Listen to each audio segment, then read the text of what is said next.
welcome everyone to Creating Community, a frank discussion between a megacorp and a startup. We're going to start off by introducing ourselves. So, I'm Karen Chu. I'm an open source community manager at Microsoft, where I've worked with Matt for 6 years. So, I will be representing the megacorp. And I just moved to New York, but before that was in San Francisco for the last 7 years. And for my advice, I love watching online drama unfold. No, I'm kidding. But I do really like popcorn. I always end up eating more than I should and feel sick, so I figured that counted as weakness. And you can find me in a few different open source communities. So I'm pretty active in the Cloud Native Computing Foundation, as well as the Kubernetes and Helm communities. Would you mind dragging that over a little bit? I'm Matt Butcher. I'm one of the founders of Fermyon. We are the startup. Thus the jacket. I have to look more impressive than I actually am. Yep, my vice is coffee, definitely. And by that I mean, like, I have opinions on everything from where beans come from to the gigantic espresso machine on my counter, which actually has a name, which is Alex. And Alex has only done good to me. I've been part of a number of different open source communities. Really, I kind of got started in open source many years ago, late 90s. And so it is fun to get to come up here and talk about really many of the things that I have learned from Karen over the last 6 years. This talk really could have been titled, Things That Took Karen 6 Years to Teach Matt About Open Source Communities.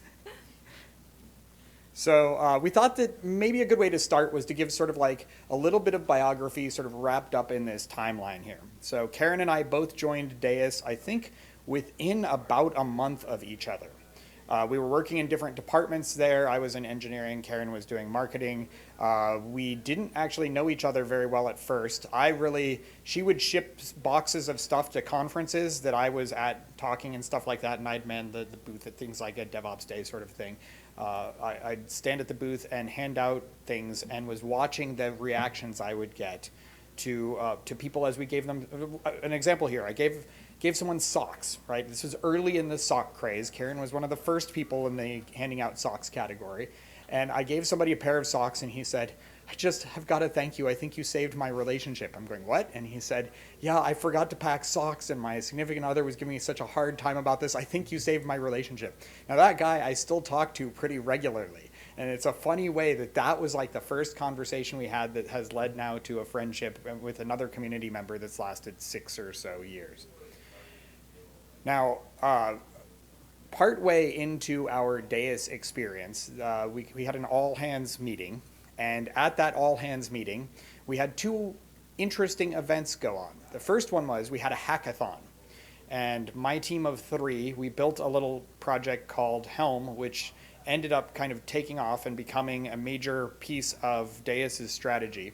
And is now the de facto package manager for Kubernetes, gets a couple million downloads a month. It's wildly successful. And then on the other hand, we had this, I had to give actually similar to this, a right after lunch talk to the entire Deis team, including marketing and product and engineering and sales and all of that, trying to explain to them Kubernetes.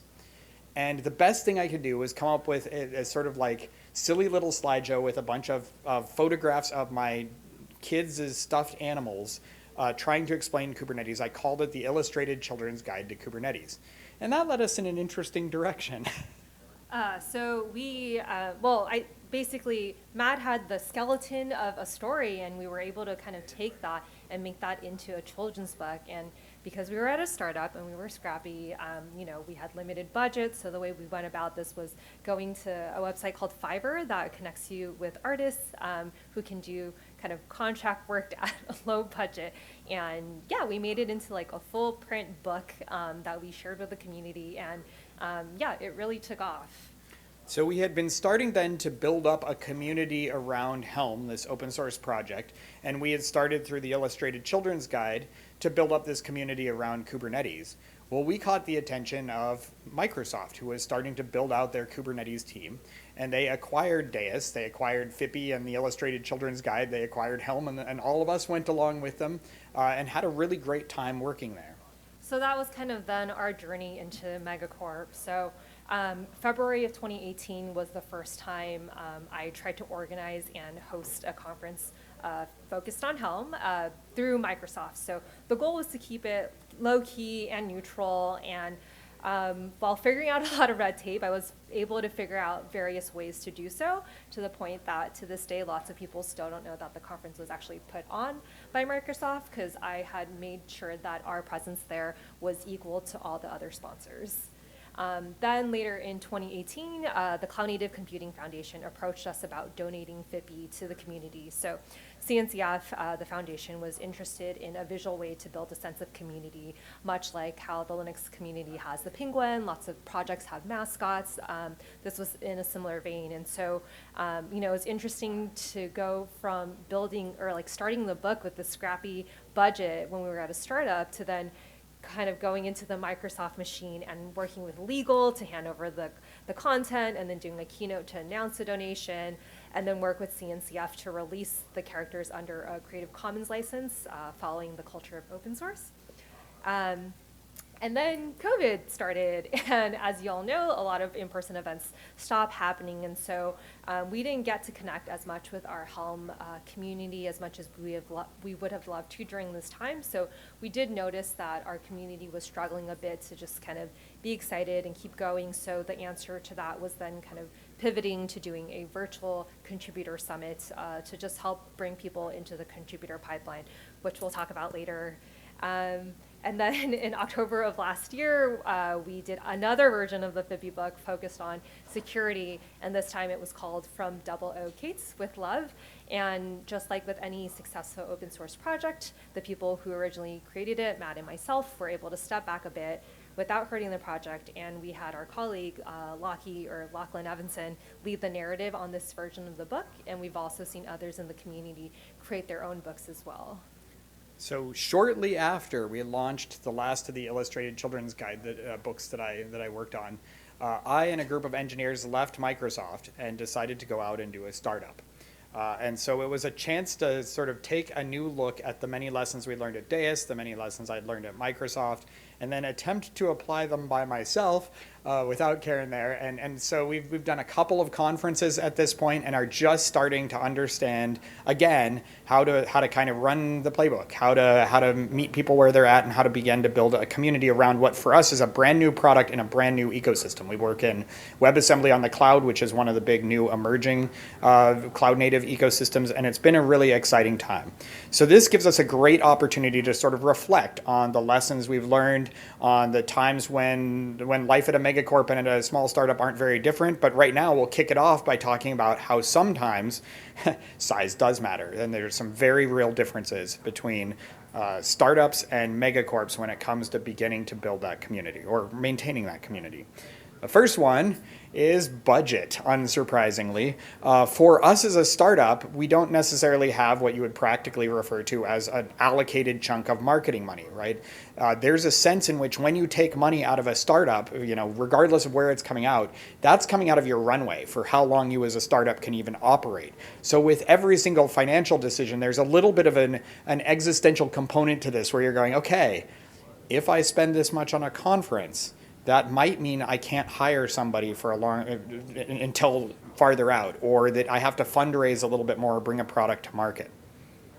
So when you're at a large company, you do have more dedicated budgets. So I have a community budget that I operate out of the PM org. So whenever I spend money there, it doesn't affect what marketing is doing or what engineering wants to spend their money on. So the money is more siloed. However, at the same time, you do have more neighboring teams. So I have neighboring product teams, and sometimes they'll come to me and ask if they can use my money. So this isn't inherently a problem until it is you setting precedents for other people using your money, or just creating patterns. So like I said, there is more money, but then there are other teams who might be trying to tap your budget. Now, one thing that's great about a startup in this world is that we have a high degree of flexibility. If we discover, there's a conference we didn't know about, it's in 2 weeks, can we really quickly pivot over and get some money allocated, send people out there and do our thing? There's really not much to it other than, do we have consensus that this is a thing to spend money, that's worth spending money on? The flexibility of that is great. I mean, I think everyone knows that large companies come with more red tape. So yeah, more money equals more red tape. So sure, you have more money, but a lot of times that's undercut with more rules and time spent on things like approvals, right? If I wanted to go to a conference 2 weeks beforehand, I'm going to have to go through a lot more convincing because I have to get things basically fast tracked. So yeah, things like that and just like expense reports end up if you measure your time with money, right, then like that difference can kind of balance out how much money you have because you're being undercut with more work overall. Yeah. I have gotten really shameless as a startup founder. I go deal hunting, and we need it because again, every chunk of money we spend is off the runway. And so one of the people I brought alongside early on the startup, she said, you just go and ask for a discount when you want to host something. You go and ask for the first question out of your mouth should be, we're a little startup. Do you have a discount for startups? And I've gotten really shameless about that. But I think actually the coolest example I've ever heard of anybody getting really creative with the way that you go deal hunting comes from one of the things that Karen did back in our Deus days. Okay, so when we were doing the Phoebe book and we were doing the character design, I knew that I would want to make, toys and swag out of Phoebe, but also knowing that I didn't have a lot of money, I had kind of went into it trying to minimize the cost of doing custom swag. So I found a version of Phippy that was already made into a toy and a version of Captain Cube the Owl in the book that was already an existing toy as well, and then based our characters on that, knowing that there were things that were already easily produced and in the market that I could get at a low cost. So I kind of went backwards in creating something. And similarly, like when people create logos, one of the things you might want to think about are like the colors, right? If you have a super colorful logo, it might look super great. But when it comes to making swag, then you're going to have to think about the cost of like the number of colors in your print when you're embroidering, printing, things like that. There's just a lot of costs that if you think about early on, you may be able to curve the cost of. Which then leads me into being at a large company where you're not able to do as much deal hunting.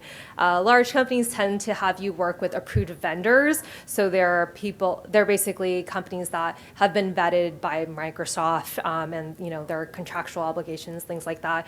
But a lot of this is due to liability reasons. But what this ends up meaning is that things can often cost more, right? Like if I have to work with an approved vendor to get t-shirts, I can't necessarily go with like a cheaper production company. And then also at the same time, that means limited options. So I don't have the opportunity to save as much and have as many options to make things. Now, the last thing really in the budget category is that has been a lot easier for us to be able to manage spend without a lot of paperwork, right? For us, it's really, can I spend $5,000 on stickers? Yeah, go ahead. I'll let the person who does finance know in Slack that I approve it. No paperwork really to speak of other than making sure those receipts and things are tracked. When you're at a large company, depending on what you're doing, spending money is always easier than taking in money.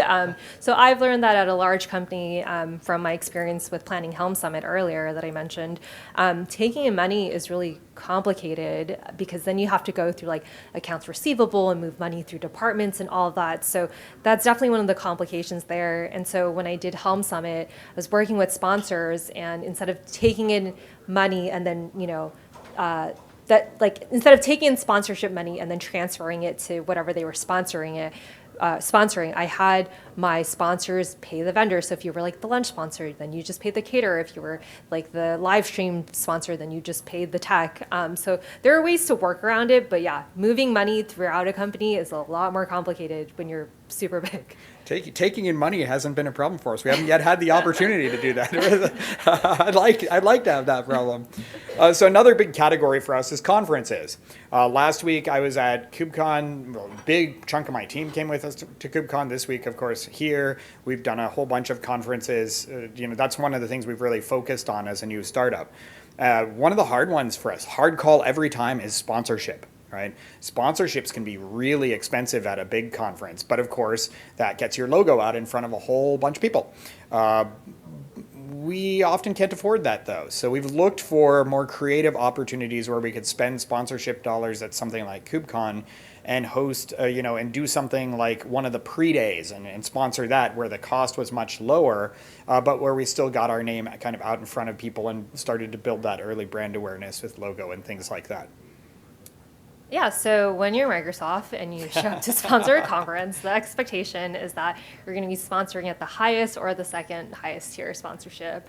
Yeah, there's not much to say about that. Yeah, you can afford the big booths. The best piece of advice I got about conferencing when you're a small startup, and this came from a founder and CEO many, many years ago who told me, the trick to a conference when it's your first year or two of conferences is to look bigger than you are.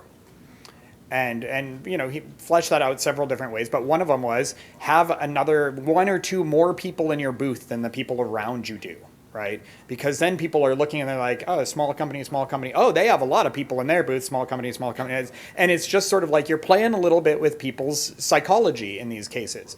But by doing that, by appearing a little bit bigger, they automatically assume you're maybe a little more stable, that you're a little more reliable because you've got more people that are around. And that can end up being a big advantage when you're just trying to sort of get your voice heard. Yeah, so at Microsoft, it's kind of the opposite, where there are actually a lot more people involved with conferences than you might notice. So behind the scenes, when we're planning things like KubeCon, you have product marketing involved, you have subsidiary local teams that are involved, you have PR involved, sometimes legal's involved, support. So yeah, it's more that you have a lot of people involved. And actually, I mentioned this to Matt earlier, I remember going to conferences and having to ask people who worked at Microsoft as well to leave the booth because they were crowding it. So sometimes you do have the opposite effect where it's just you have too many cooks in the kitchen, and yeah. So. I personally have been kicked out of the Microsoft booth by Karen before, saying it's too crowded, customers can't get in here. Big thing though with startups has been trying to figure out how we can fight for brand awareness. When we went into KubeCon being the biggest conference that we did this year, we had our stated objectives, and the biggest one was, at the end of the day, if we can just get people coming out of the conference saying, oh, Fermyon, yeah, I've heard of them, they seem like nice people, that's a win. Regardless of whether they had any idea what we did, just that idea that we're a small company who somehow has to begin building a community around us, and as an open source company, that's critical. Just being able to get people to see a logo and a word and associate it with good things, that would have been enough for us at KubeCon.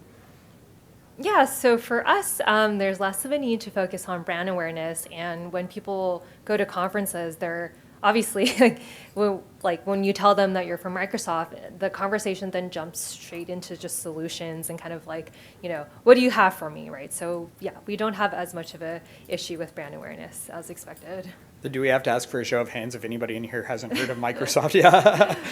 Drawing back to that, look bigger than you are, we have to staff our booth, right? And we currently have a marketing department of one, and we're trying to look bigger. So that means a lot of times the engineers come in. And that can be both great and hard, right? A lot of the engineers do not see their strengths as being standing in the booth and communicating to people what the value of our product is and things like that. On the flip side, though, when somebody comes in and starts to get interested and they start to ask questions, the engineers are like, oh, yes, let me tell you about why we did it this way and why it's so exciting. And, the enthusiasm switch goes on.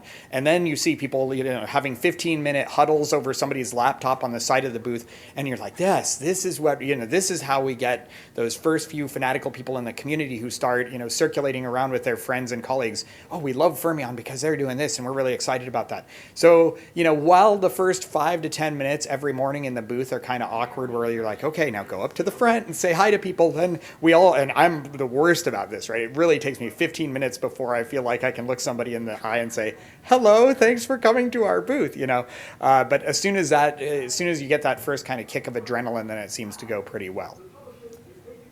So for a company at Microsoft's size, we tend to limit the engineers to do engineering work, and mainly it's often the PMs and customer-facing roles that help out at conferences.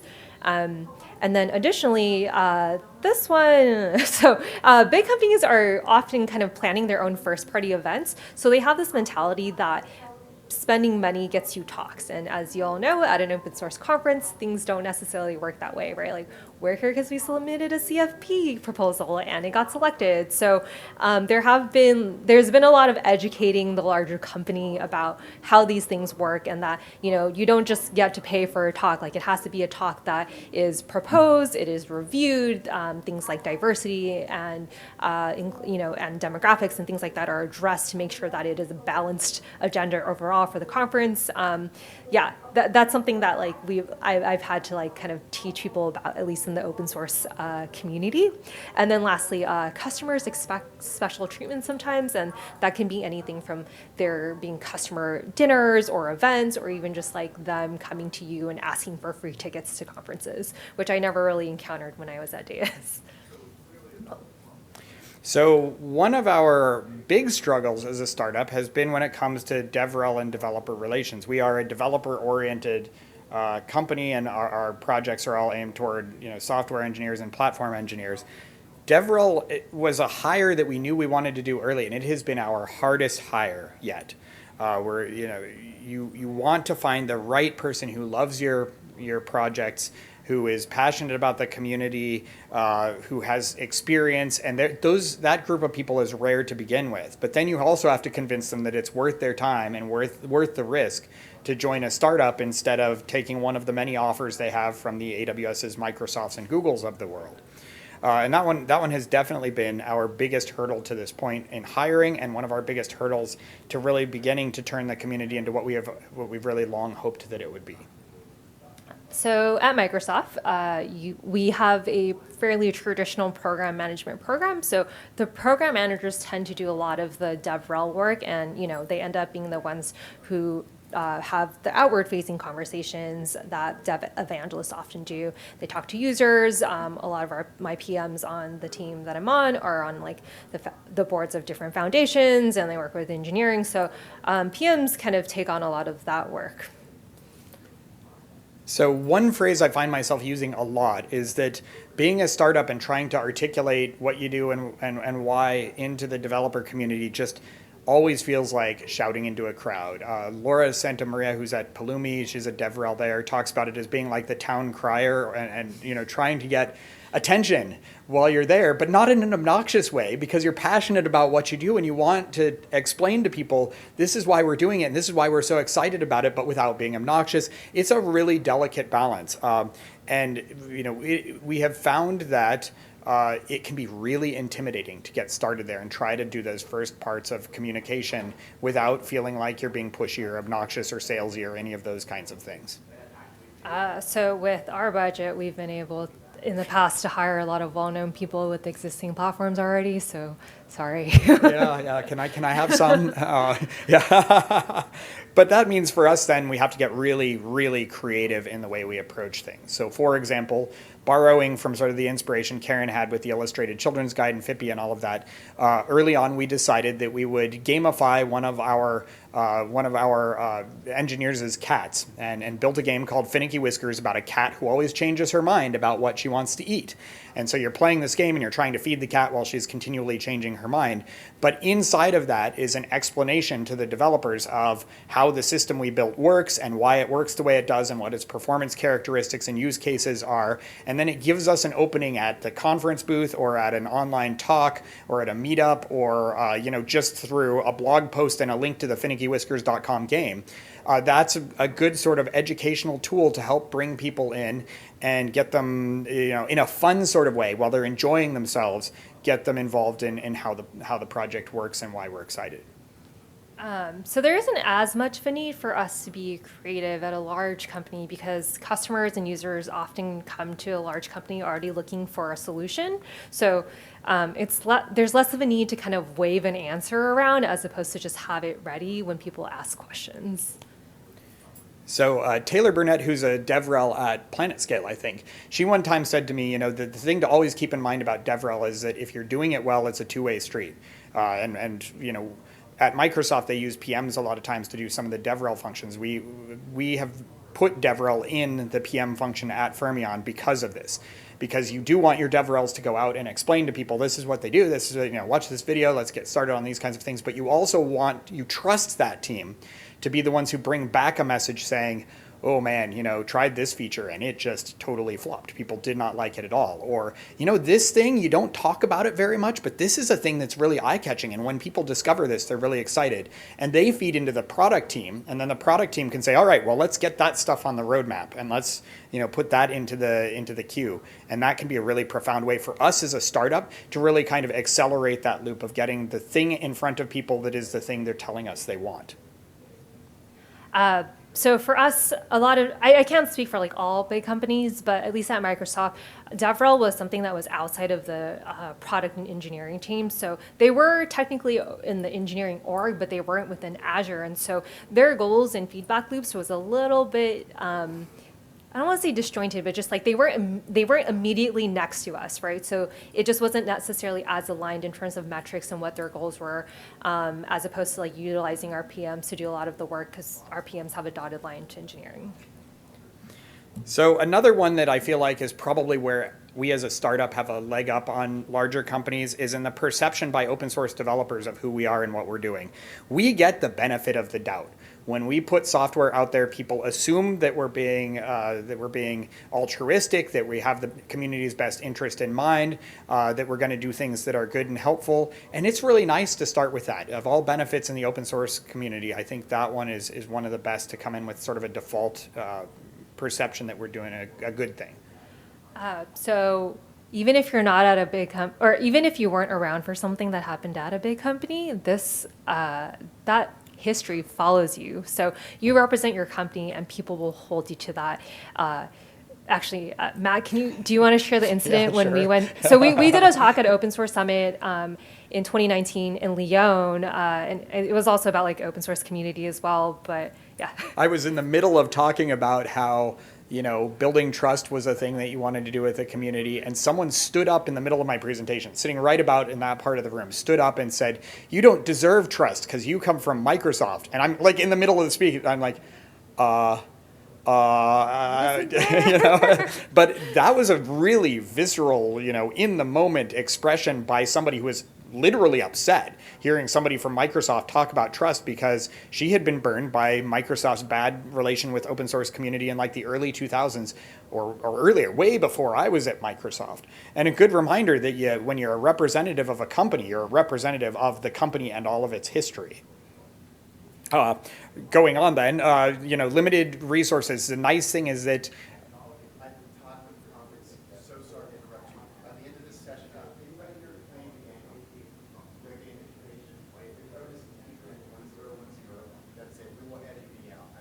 do you want me to repeat anything from up here? Just 10-10.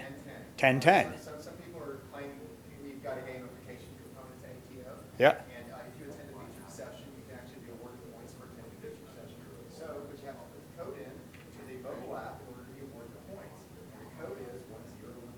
So for those of you playing along online, 1010, that might be your winning number. And perfect timing because I was just talking about being interrupted during conference talk. So it was actually excellent.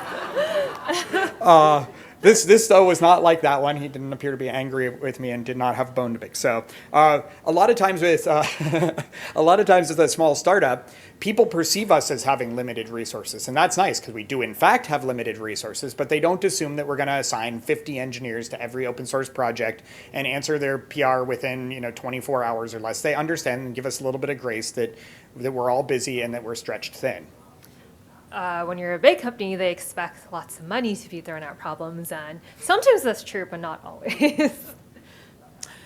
We also have noticed that people are very eager to contribute when you're a small open source company. They feel like their PRs will be appreciated, and we do our very best to appreciate everyone. They open issues freely. We get a lot of people who would self-proclaim that they were junior developers or something like that are contributing, and they feel comfortable enough with us. And I think that's because we're small and we're unintimidating. Not quite as much for a big company. Yeah, so people expect that we always have multiple full-time employees working on projects, and again, sometimes it's true, but it's not always. But yeah, and like, what was your experience with that? Because you were a full-time employee or engineer working on Yeah, I mean, actually, I did see firsthand the difference between people's willingness to open PRs when you were at Microsoft versus when we were at Fermyon. And that, at Microsoft, I think there was a sense of which they worry that you're evaluating their code and you're, coming from the ivory tower-ish perspective or something like that. And that just seems to be absent at a startup.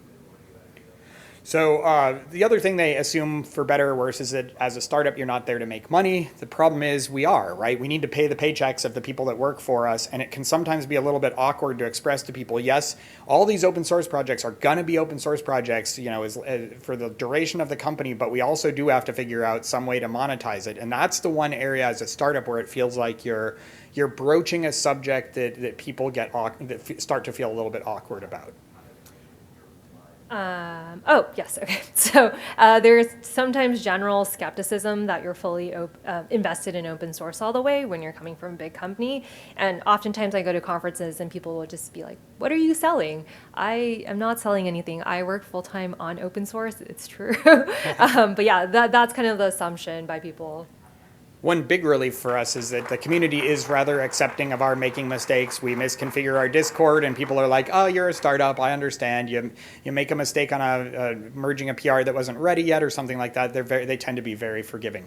That wasn't so much my experience at a Megacorp. Yeah, if anyone is interested, I can tell you a story later. But yeah, basically you're held to a higher standard when you are at a big company because there are more eyes on you. And, especially for Microsoft, there are feelings that exist from previous times in which people feel that Microsoft might be a bully in the open source space. So you kind of have to be on your best performance because, again, you are held to a higher standard and there are a lot more eyes looking at all times.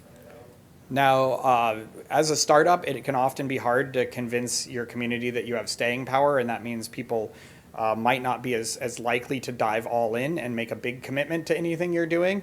And so oftentimes that's a perception we have to work to fight to say, we have a thing, it's going to be great, trust us, come alongside us, you'll make it better, you're part of our success story. That's a lot of what the message is. You are part of our success story, so definitely come alongside because that's better for us. Right, and when you're at a big company and you open source something, people do tend to assume that you will maintain it and support it, and it will be stable. So you kind of get that benefit of the doubt, I guess. Yeah. So then let's move into things that are the same no matter the size of your company. So. Let's start with reaching developers. Yeah, and we'll probably go a little faster. Getting to talk together, and bounce stories off of each other is a lot of fun, but apparently we're also a little slow. So we'll go a little faster. People do desire, among all things, right, in all communities, in all relationships you are in your life, you desire a sense of belonging and a sense of appreciation. It can be hard in the moment to forget that about your open source community, but dropping that perspective for even a few days can cause damage, right? We always have to remember, regardless of our size, that should be top of the priority queue for how we treat our communities.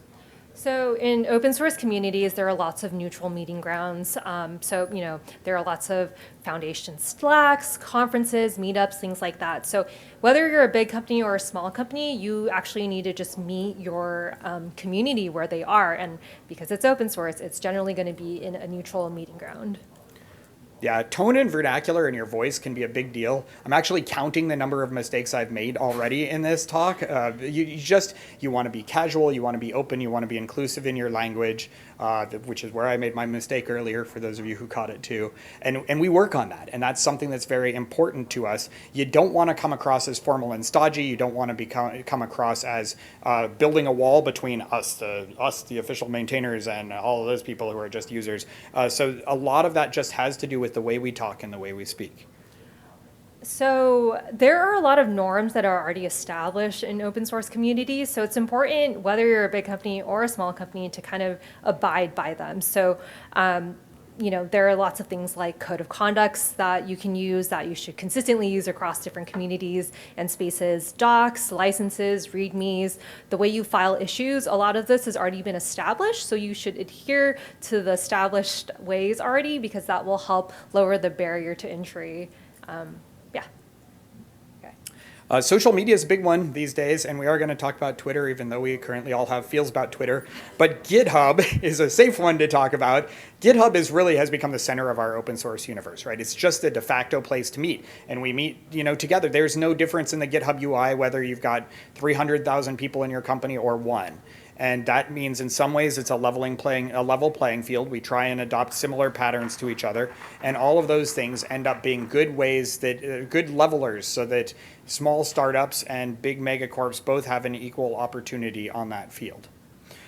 When it comes to other media outlets, the ones that really seem to predominate our efforts are things like Hacker News, Twitter, Stack Overflow, and those two are sort of equalizer platforms, right? They try and give voice to anybody who's willing to express their voice within the bounds of what's decent, right? And so usually, and those are good equalizers too. We know that on Twitter we can build up a following. We know that on Hacker News we can express who we are as a company in comments to the threads. And when somebody leaves a nasty comment, and my first reaction is to be like, instead to go in there and say, please help me understand better. We actually had a good back and forth with someone that ended up with me saying, I totally had never seen that perspective before. And that can change the tone. Big company or small company, you can use those platforms to really explain to the world what your communities are like and what your values are and how you want to create that ecosystem.